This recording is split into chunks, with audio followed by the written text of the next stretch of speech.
Alrighty everyone, welcome back to the Theta Communications YouTube channel. Today we're going to be going over a Coindesk article written by Mitch Liu, co-founder of Theta Labs and Theta Network, as well as discussing some of the fee and governance related issues that are very important to Theta community members. First and foremost, let us thank our Theta Guardian node stakers as well as our Tfuel Elite Edge node stakers. We greatly appreciate all of the support, as well as please make sure to like, subscribe, share, and comment down below on this video. Let's boost Theta related content in the YouTube algorithm. Alright, let's dive in to the article written by Mitch Liu. Deepen powering a more sustainable generative AI industry. This is a really great piece that Mitch has put together here for us, really going in and discussing the enhancements of existing hardware that's out in the field, but also understanding that we're creating new revenue streams as jobs go offline in the old economy. We're bringing about a new revenue stream through compute power, through Theta ecosystem and the Theta network. So earning Tfuel as well as TNT20 tokens through this process is building the railway for the economic drivers of the new economy, and really helping to enhance the amount of people laying pipe in this oil pipeline, because now they're incentivized to do so. Creating the correct incentives is going to be a big piece of this, and getting the tokenomics right is going to play a massive role. We're starting to see some of these businesses and these industries do very similar things, especially around Bitcoin mining. We have companies like HeatBit who are making heaters because heat is a byproduct of Bitcoin mining. So basically the miner is the heater for your home, and you basically get a rebate through the process where you're getting a Bitcoin kickback from the heater doing what it's already going to do anyway. So really cool project over here. Definitely would look into this, but we're going to see more of these things come about as we push into this next chapter of new revenue streams. Very, very exciting. The second part that I want to talk about is sustainability through this article here. Talk about utilizing hardware that's already out there in the field. I think this is super important. It's why we really got into Theta, is maximizing efficiency, but also maximizing the grid itself. Right now, the electrical grid is completely constrained. Data centers are, as they say up top here, overloading data centers, straining traditional energy resources. Right now, we have the trifecta happening, especially with summer. We have air conditioning, we have EV charging at night, as well as we have AI at night. And for those that don't know, in the electrical grid, you need the nighttime for the transformers to cool down. If the transformers can't cool down, you've shortened the lifespan of those components and putting a lot of strain on the grid and the system as a whole. And that's why in the West Coast, they say for PG&E, when we have unusual heat events with sustained high overnight temperatures, transformers are unable to cool down, put stress on the transformers components, and they can become fatigued and can fail. So we're shortening the lifespan of these components through all this stuff that's happening. So Theta isn't just offloading bandwidth and offloading compute. We're also offloading some of the electrical strain on the grid as well. And this is going to lower the amount of blackouts that are happening. This is going to lower a lot of the events and lower the cost to the electrical company from these single source electrical suckers that are occurring through data centers, right? They're putting a massive strain on the grid right now. So I think it's a lot bigger than just compute. We're also helping in this transition process as the grid gets more enhanced and more efficient.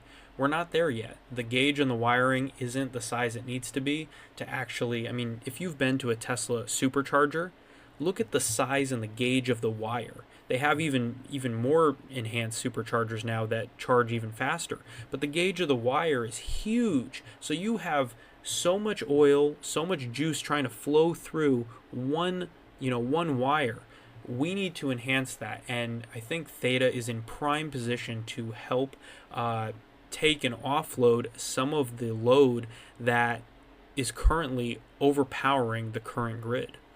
So I'm excited about that fact, that element going forward. Next part, democratizing generative AI access. Right now, the large companies have all the capabilities and all of the, the monetary elements to access these components. By doing this, we bring all of this technology to people that may not have this access right out the gate, and stripping some of the power away from the big three, big four organizations in this space. I think that's going to be super big, especially with great ideas coming from community members, young members, and just innovators alike. So, very excited about this. Great piece by Mitch Liu. Go give it a read. Did a great job. Overall, I think we're just entering chapter 1 here. I mean, most of us have been in this for 7 years plus, 6 years plus for a lot of people here, but we're just getting started now with a lot of this. So get ready. It's very exciting. For the second part of the video, let's talk about fees in regards to Guardian nodes specifically. We have a pretty hard stance on this, is that we believe there should be no 0% fee allowance. There should be a minimum 1% fee if you are going to provide delegation services.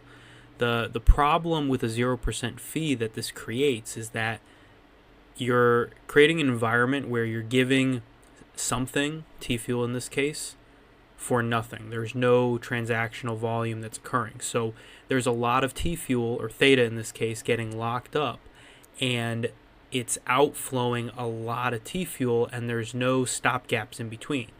So our goal is to create a capitalist economy through the Guardian node system, and it doesn't work when you have 0% fee providers creating a pre-subsidization method before Theta gets to a price point that's attractable, and it's pulling in tons and tons of Theta to these 0% fee providers, but there is no economic value that's getting pulled away. You're getting lots of Theta that's getting locked up in these, and then all that Tfuel is free potentially to flow back in and create sell pressure on the marketplace.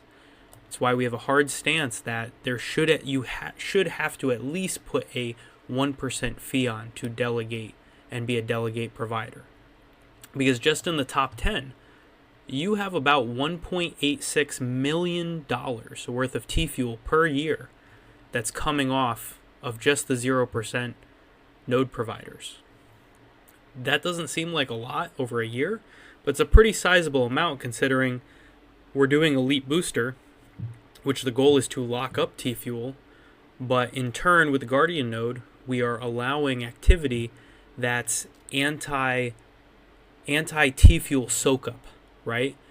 So our ultimate goal is to create the highest trajectory for Tfuel, right? We want the highest price point potentially, so that one, new money comes in, right? But also two, we're creating good base economics for this economy going forward.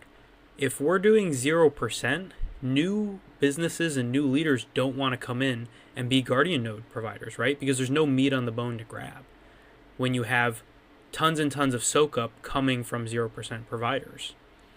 So the other option too, if you do a 1% fee, our goal ultimately is to maybe create a switch where that 1% could go to a creator fund or a hackathon fund, right? It doesn't have to go directly back to you as the provider. There's a ton of stuff that we could do with these fees that is beneficial to the economy of Theta.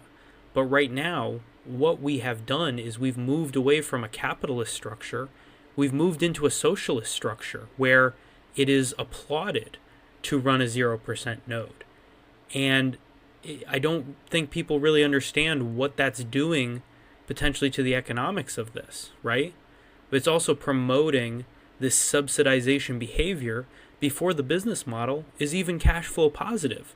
So in turn, you hurt yourself because you're hurting your investment, because the business people that are trying to run are getting competed by certain socialist behavior, which we understand that certain capitalists in this business model have hurt a lot of people in the beginning days. But that doesn't mean that that we just throw capitalist structure out and we just say, yep, 0% is better, 0% is the way. No, you have to have a fee, right? You have to have competitive behavior. Otherwise, what is the purpose of operating? It's a game then of who can subsidize longer, right? Like who has a bigger bankroll. And that's not the way to push things into the future. Our goal is to compete. We tell you guys our fees up front. And then from there, we can have a good dialogue of honesty, right? We've talked about in the previous videos too. We will call out. If you're a 0% provider and Theta goes to $20 or $30 and then you put a fee on, that's unacceptable behavior because you were soaking up lots of Theta and socializing it to the community. That's not competitive, right? And it actually potentially slowed the progress of getting back to the price points that we desire. So with a 1% fee, the ultimate goal too is if there was governance with Theta and voting, we would want to see something like Near, where we could put them into a pool, right? Incentivize developers, contract 30% of the gas they burn while executing.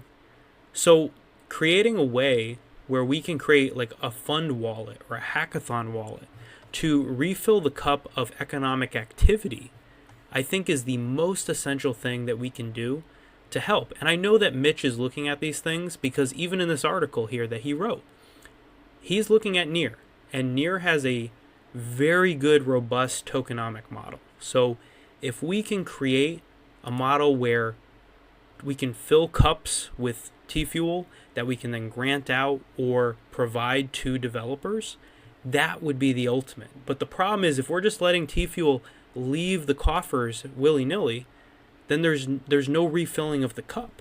We have to refill the cup, and that because that's what's going to fund and push this network forward and create the flywheel.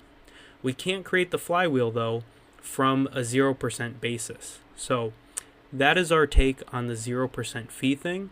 We think it's imperative that you charge at least a 1% fee, right? Because that energy has to go somewhere, right? There's no, energy is never created or destroyed, but it changes, right? It converts. And that conversion, though, is potentially into pressure on Tfuel's ability to explode on the chart. And our goal is to make that chart do what it's supposed to do.